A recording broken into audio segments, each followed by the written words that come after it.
নমস্কার।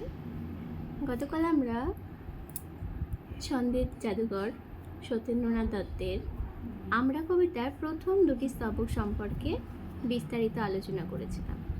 আজ আমরা বাকি স্তবকগুলো আলোচনা করার চেষ্টা করব।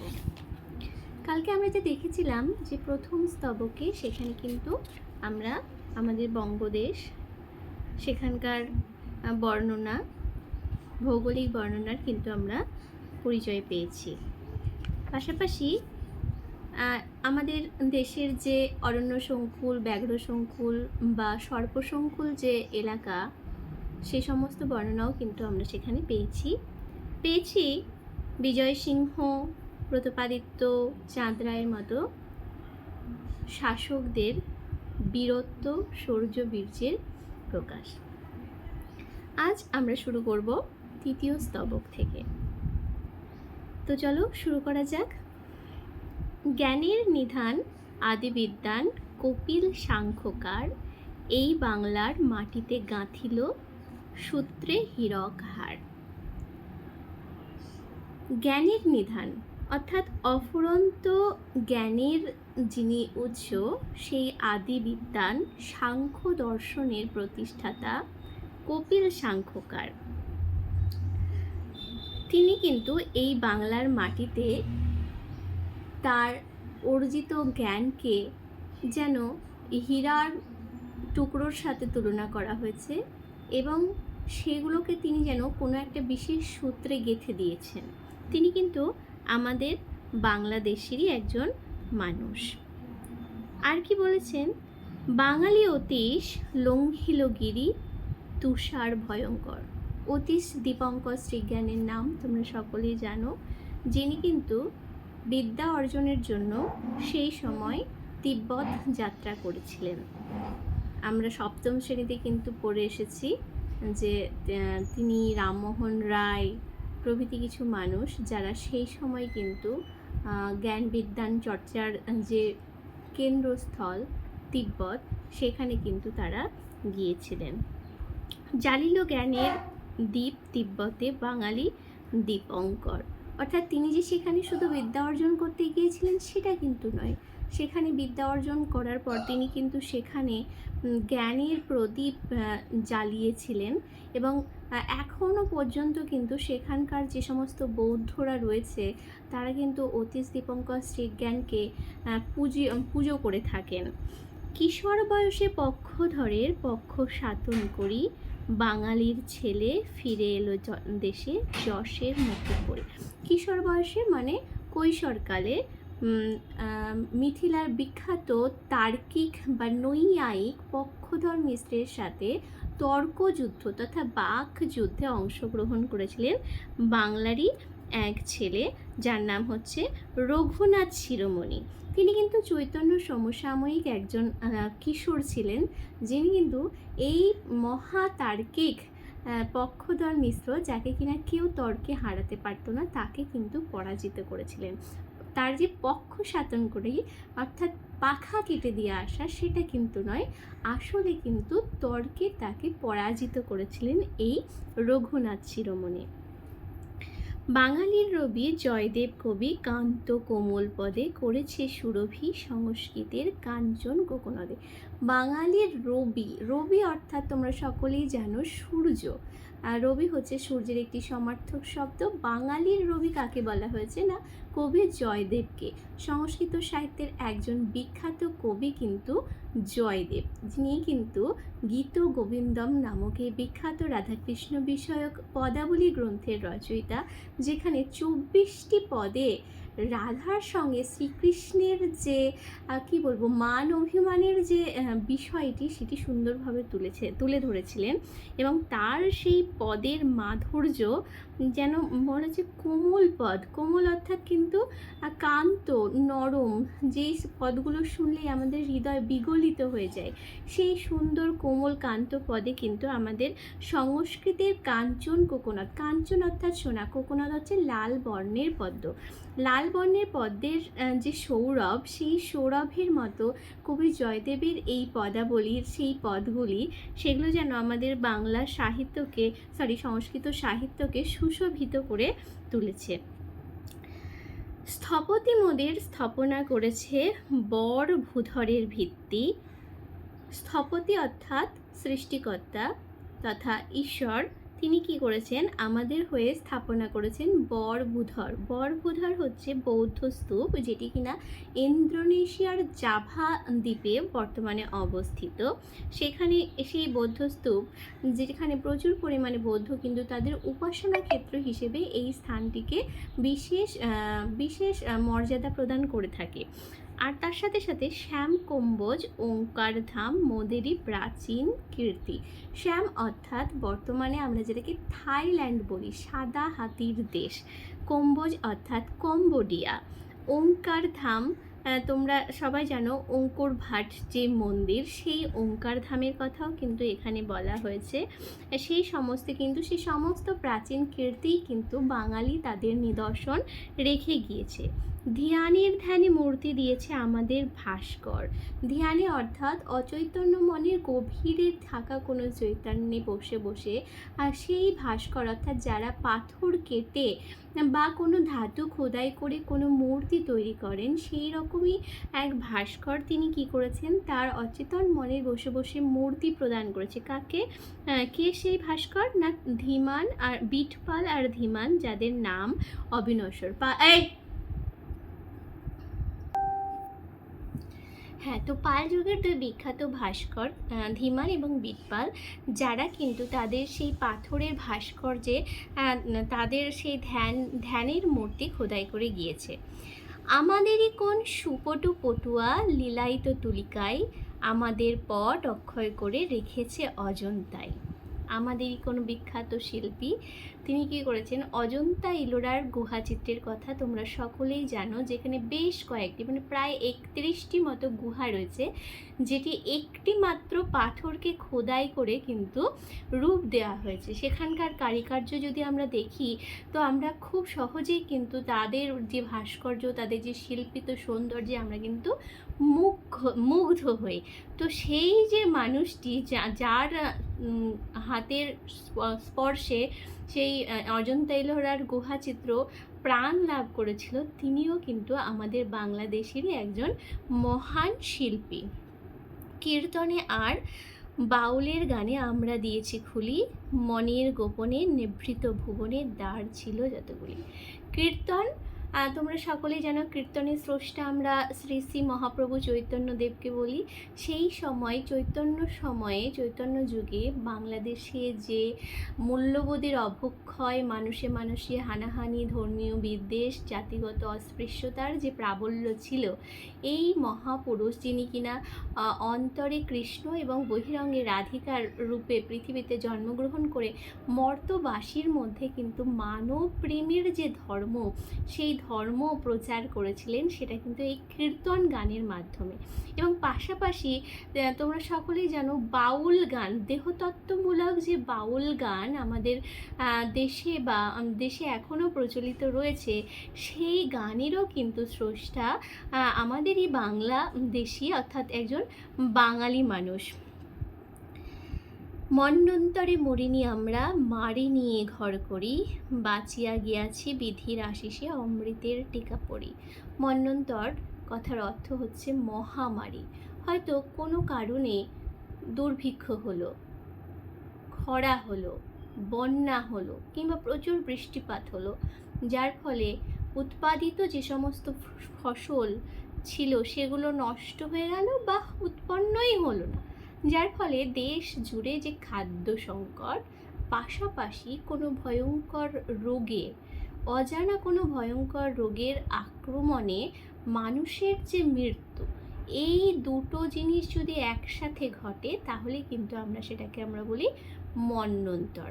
যেমন 76-এর মন্বন্তর, 1350-এর মন্বন্তরের কথা তোমরা সকলেই জানো, যেখানে লক্ষ লক্ষ মানুষ কিন্তু বিনা চিকিৎসায়, না খেতে পেয়ে, অনাহারে, অখাদ্য কুখাদ্য খেয়ে কিন্তু মারা গিয়েছে। কিন্তু তাই বলে কি বাংলাদেশের স্মৃতি, বাঙালির গৌরব সমস্ত কিছু ধুয়ে মুছে গেছে? তা তো নয়। তাই কবি বলছেন মন্বন্তরে মরিনি আমরা, মারি নিয়ে ঘর করি। এই যে মহামারী রোগ, সেগুলো কি একটাই এই পৃথিবীতে এসেছে? তা তো নয়। প্রত্যেক বছর বা কয়েক বছর পর পর এই ধরনের ভয়ঙ্কর রোগ কিন্তু আমাদের মাঝে আসে এবং প্রচুর মানুষ কিন্তু তাতে মরে যায়। যেমন সাম্প্রতিককালে করোনা মহামারীর আকার নিয়েছিল, যাতে কিন্তু প্রচুর মানুষ বিনা চিকিৎসায় কিন্তু মারা গেছে। কবি কি বলছেন, এরকম ভয়াবহ মন্বন্তর মহামারী হওয়ার পরেও কিন্তু আমরা বেঁচে আছি, কারণ আমরা কি করি, মহামারীর সাথে আমরা ঘর করি। দেবতারে মোরা আত্মীয় জানি, আকাশে প্রদীপ জ্বালি, আমাদেরই এই কুটিরে রেখেছি মানুষের ঠাকুরালি। দেবতাকে আমরা আত্মীয় মানি, কি সুন্দর কথা। দেখো, দেখবে বাঙালি হিন্দু ঘরে আজ পর্যন্ত এমন সন্তান জন্মগ্রহণ করেনি যার মা সেই সন্তানের মুখের মধ্যে শিশু গোপালের মুখ দেখতে পান না। প্রত্যেক ঘরেই যেন স্বয়ং শ্রীকৃষ্ণ গোপাল রূপে জন্মগ্রহণ করেন। তাই কি বলছেন দেখো, দেবতারে মোরা আত্মীয় মানি। আত্মীয় মানে কি, সন্তান মানি। মা দেবতা, মা দুর্গাকে আমরা কি ডাকি, মা। মহাদেব, দেবাদিদেব মহাদেবকে আমরা কি ডাকি, ভোলে বাবা। এই যে মা, বাবা কিংবা সন্তান, দেবতাদেরকে আমরা কি কোন জায়গায় রেখেছি, আত্মীয়ের জায়গায় রেখেছি। পাশাপাশি আমরা কি করবি, দেখবে কার্তিক মাসে সন্ধেবেলায় প্রচলিত আছে পূর্বপুরুষদের আত্মার শান্তি কামনার্থে বাড়িতে ঘিয়ের প্রদীপ কিন্তু প্রজ্বলন করা হয়। অর্থাৎ আকাশে আমাদের প্রাচীন যে পৌরাণিক যে বিশ্বাস রয়েছে যে তারা সমস্ত স্বর্গবাসী এবং তারা আকাশে বিরাজ করেন, তাই সেই উদ্দেশ্যে কিন্তু আমরা প্রদীপ জ্বালি। সেই আকাশে প্রদীপ জ্বালি কার উদ্দেশ্যে, যে যেই দেবতাকে আমরা আত্মীয় হিসেবে সম্মান দিয়েছি, আত্মীয় হিসেবে গ্রহণ করেছি, তাদেরকে কিন্তু আমরা তাদের উদ্দেশ্যে কিন্তু আমরা প্রদীপ জ্বালি। আমাদের এই কুঠিরে দেখেছি মানুষের ঠাকুরালি, মানুষ ঠাকুরালি। ঠাকুরালি নিশ্চয়ই তোমরা বুঝতে পারছো যে আলী প্রত্যয় যুক্ত হয়েছে, ঠাকুর যুক্ত আলী, ঠাকুরালি। এই ঠাকুরালিটা কি, মানুষের ঠাকুরালিটি কেমন।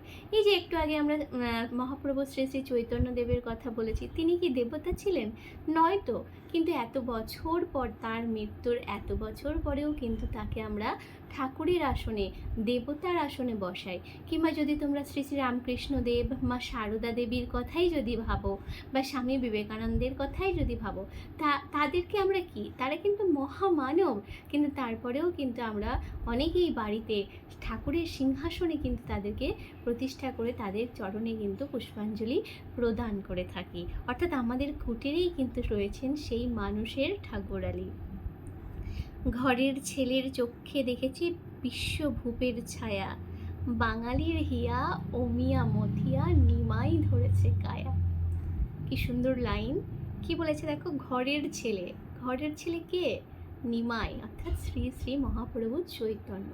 তার চোখে আমরা কি দেখেছি, বিশ্বভূপের ছায়া। বিশ্বভূপ, বিশ্বের ভূপতি, অর্থাৎ বিশ্বাধিপতি ভগবান তথা ঈশ্বরের ছায়া কার মধ্যে আমরা দেখতে পেয়েছি, নিমাই তথা চৈতন্য মহাপ্রভুর মধ্যে দেখতে পেয়েছি। বাঙালির হিয়া অমিয়া মথিয়া, নিমাই ধরেছে কায়া। তার যে কায়া, অর্থাৎ এই যে দেহ, তার অন্তরে কৃষ্ণ, বহিরঙ্গে রাধিকার যে এই যে রূপ, কোথা থেকে এসেছে না, বাঙালির হিয়া অর্থাৎ বাঙালির হৃদয়, অমিয়া অর্থাৎ অমৃত, মথিয়া অর্থাৎ মন্থন করে, সমুদ্র মন্থন করে যেমন অমৃত উঠেছিল, তোমরা সকলেই জানো, যা পান করে দেবতারা অমর হয়েছিলেন। বাঙালির হৃদয় সমুদ্র মন্থন করে যেন শ্রী চৈতন্য মহাপ্রভু নিমাই কায়া ধারণ করেছেন বিশ্বে, যার মধ্যে কিন্তু আমরা ঈশ্বরের ছায়া, বিশ্বাধিপতির ছায়া দেখতে পাই। বীর সন্ন্যাসী বিবেকের বাণী ছুটেছে জগৎময়, বাঙালির ছেলে ব্যাঘ্রে বিষভে ঘটাবে সমন্বয়। বীর সন্ন্যাসী বিবেক কে? হ্যাঁ, বিবেকানন্দ, স্বামী বিবেকানন্দ। তিনি কি করেছেন, তার বাণী, তার যে মহান মহান বাণী ছুটেছে জগৎময়। পৃথিবীর হেন কোনো দেশ নেই যে দেশ বিবেকানন্দের মহান বাণী গ্রহণ করেনি। এমন কোনো মানুষ নেই যার জীবনে বিবেকানন্দের সেই বাণীর প্রভাব পড়েনি। তার বাণী চিরন্তন, শাশ্বত। সেই বিবেকের বাণী পৃথিবীময় ছুটছে, তিনি কি করেছেন, বাঙালির ছেলে হয়েও তিনি কিন্তু ব্যাঘ্রে বৃষভের সমন্বয় করেছিলেন। ব্যাঘ্র অর্থাৎ বাঘ, বৃষভ অর্থাৎ ষাঁড় অর্থাৎ ছেলে গরু। এরা দুজন যদি পরস্পর চোখাচোখি হয় তাহলে কি করবে, বাঘ বৃষভকে ধরে খেয়ে নেবে।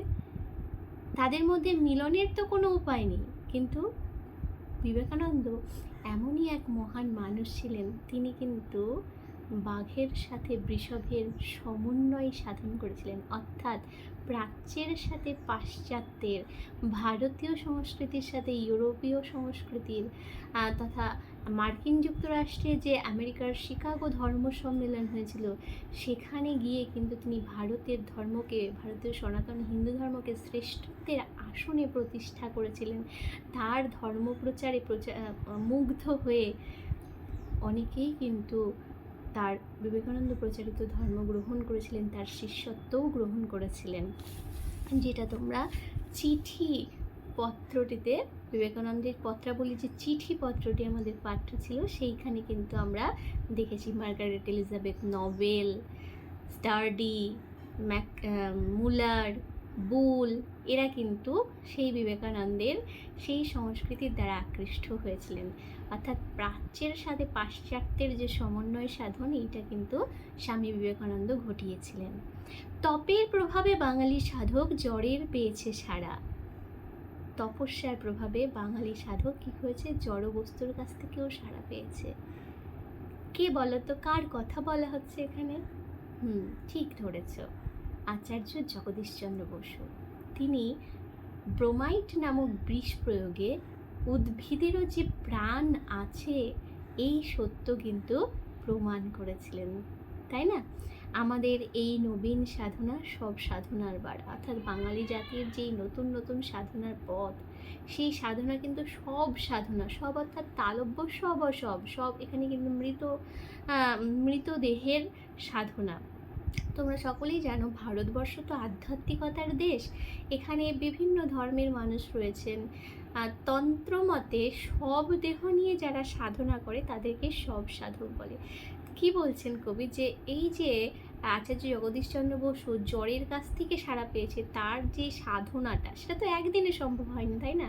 দিনের পর দিন প্রচেষ্টার পর প্রচেষ্টা, কত হতাশা, কত ব্যর্থতার পরে তিনি সফল হয়েছেন। তাই তার এই সাধনা কিন্তু সব সাধনার থেকেও বড়।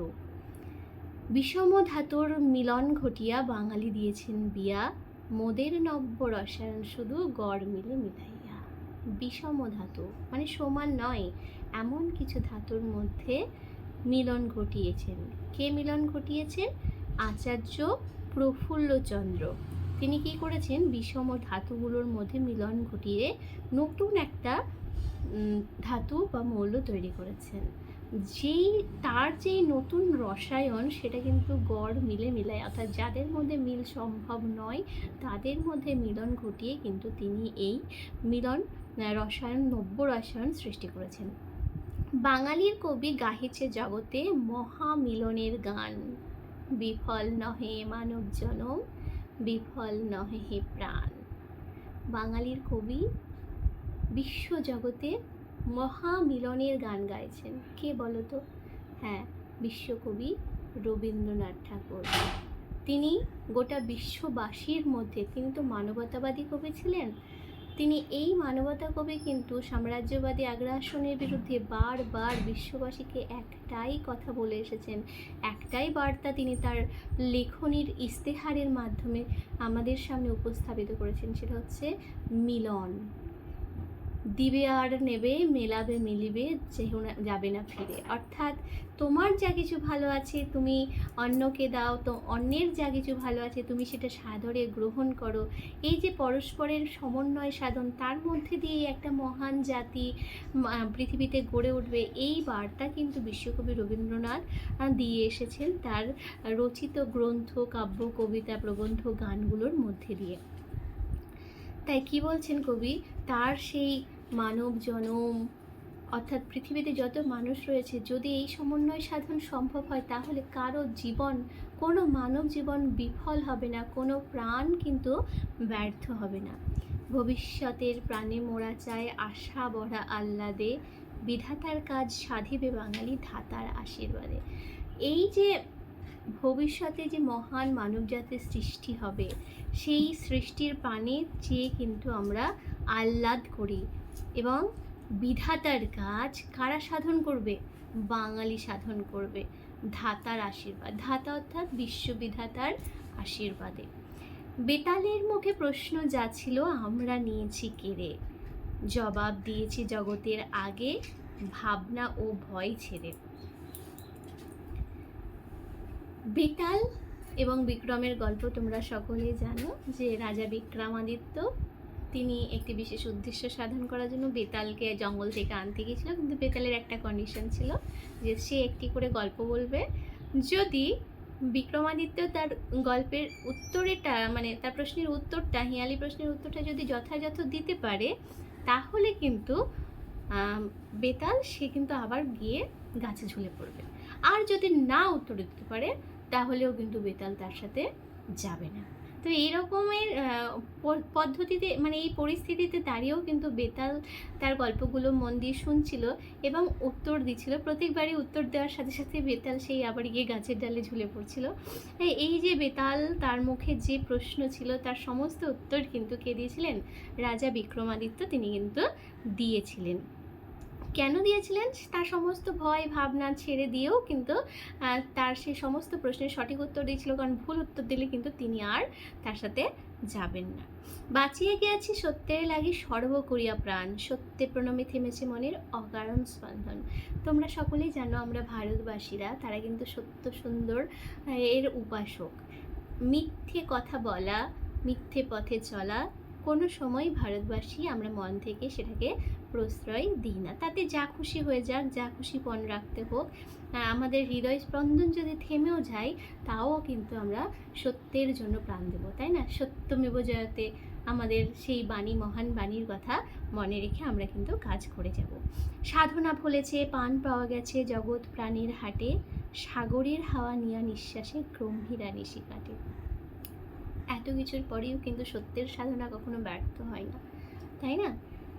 সত্যের পথ সবসময় ঈশ্বরের চোখে প্রতিফলিত হয়, একদিন না একদিন তার ফল কিন্তু পাওয়াই যায়। তাই কবি কি বলেছেন? সাধনা ফলেছে, প্রাণ পাওয়া গেছে। কোথায় পাওয়া গেছে? জগৎ প্রাণের হাটে, অর্থাৎ বিশ্ব জগতের মধ্যে বাঙালি যে শ্রেষ্ঠ জাতি হিসেবে তার প্রাণ কিন্তু প্রতিষ্ঠা করতে পেরেছে।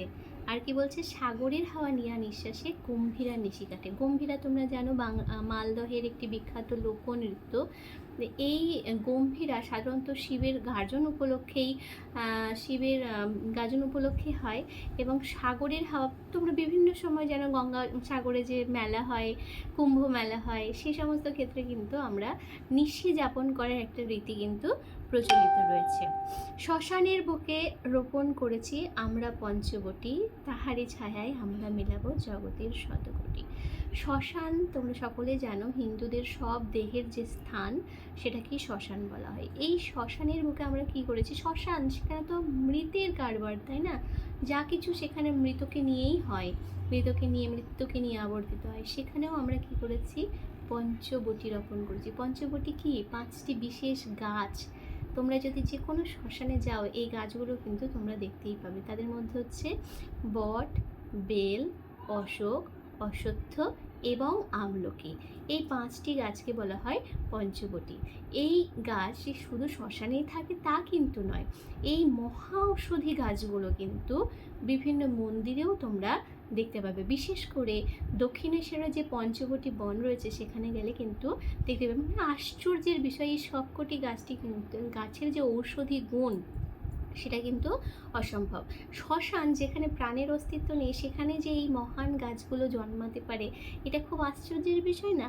কবি কিন্তু তাই বলছেন যে আমরা কিন্তু শ্মশানের বুকে পঞ্চবটি রোপণ করেছি, এবং তার ছায়া আমরা কি করব? তার ছায়ায় কিন্তু আমরা জগতের শত কোটি মানুষকে মেলাবো, তাই না?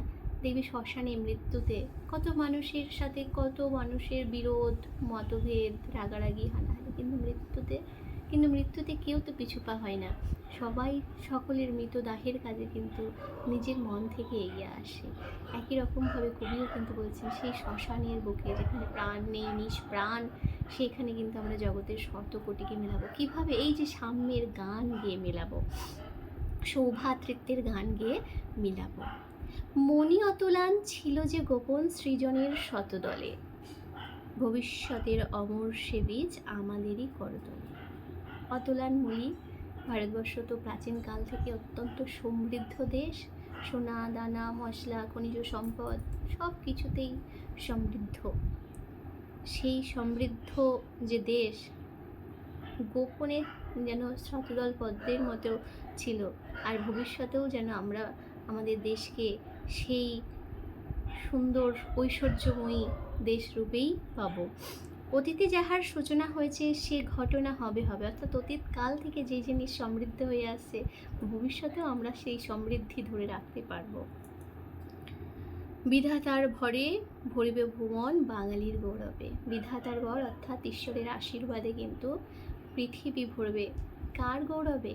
বাঙালির গৌরবে। প্রতিভার তপে যে ঘটনা হবে লাগিবে না তার বেশি, অর্থাৎ যে মানুষের প্রতিভা আছে তার তো মৃত্যু নেই, তাই না? তার বয়স নেই, তার সময় নেই, সে সারা জীবন অমর। প্রতিভা যার থাকে সেই স্পর্শে সমস্ত কিছু যেন মণি হয়ে ওঠে, অমূল্য রত্ন হয়ে ওঠে। তাই কি বলছে? প্রতিভার দ্বারাই সমস্ত কিছু সম্ভব হবে, তার চেয়ে আর কিছু বেশি দরকার নেই। লাগিবে না তাহে বাহুবল কিংবা জাগিবে না দেশাদেশে। বাহুবল অর্থাৎ এই যুদ্ধ বিদ্রোহ মারামারি হানাহানি কাটাকাটি এইসবের কিন্তু কোনো প্রয়োজন হবে না, দরকার হবে না কোনো বিদ্বেষের। মিলনের মহামন্ত্রে মানবে দীক্ষিত করি ধীরে, মুক্ত হইব দেব ঋণ মোরা মুক্ত বেনির তীরে। মানবকে আমরা কিসের মন্ত্রে দীক্ষিত করব? ঠিক যেমনভাবে মহাপ্রভু শ্রী শ্রী চৈতন্যদেব দীক্ষিত করেছিলেন মানব ধর্মে, প্রেমের ধর্মে। বিবেকানন্দ যেইভাবে বিশ্ববাসীর মনে সৌভ্রাতৃত্বের যে মেলবন্ধনের দ্বার উদ্ঘাটিত করেছিলেন, রামকৃষ্ণ যে মিলন মন্ত্র আমাদের কানে কানে বলেছিলেন, সেই মিলনের মন্ত্রেই কিন্তু মানবকে আমরা দীক্ষিত করব। সে কাজ কি একদিনে সম্ভব না, ধীরে ধীরে সম্ভব। ধীরে ধীরে আমরা এই কাজটি সাধন করব। তারপরে কি হব? আমরা মুক্ত হইব দেব ঋণে। দেবতার কাছে যে আমাদের ঋণ রয়েছে সেই ঋণ হতে কিন্তু আমরা মুক্ত হব। কোথায় গিয়ে মুক্ত হব? একদম প্রথম স্তবকে পড়েছিলাম আমরা, তাই না? মুক্তি বিতরের অঙ্গে কে? গঙ্গা। পবিত্র পুণ্যত্ব গঙ্গা মানুষকে মুক্তি দান করে আসছে সেই সুপ্রাচীন কাল থেকে। আমরা কিন্তু আবারও ভবিষ্যতেও কিন্তু আমরা মুক্ত হইব সেই গঙ্গার তীরে, মুক্ত বেনির তীরে। নমস্কার, আজকের মতো এইটুকুই। ভালো লাগলে আমি আবার নতুন ভিডিও নিয়ে তোমাদের সামনে আসবো।